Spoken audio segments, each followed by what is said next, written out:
All right, here's a rendering to hopefully figure this out for you guys. So this wall is only 23 deep. Typical vanity base is 21 plus 3/4, the thickness of the door.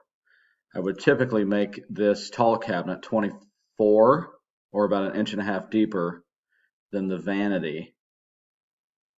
So the countertop died into the side, but we can't do that because of this wall. So if you want a furniture looking base, my suggestion, we'll put a mitered panel here, 1.5 inches wide, that'll go to the floor. There's another filler on the left, scribed to the wall, 1.5 inches wide. These both go to the floor, and then the toe kick would be set back 3 inches. We would fill this, there would not be a hole here, nor on this side.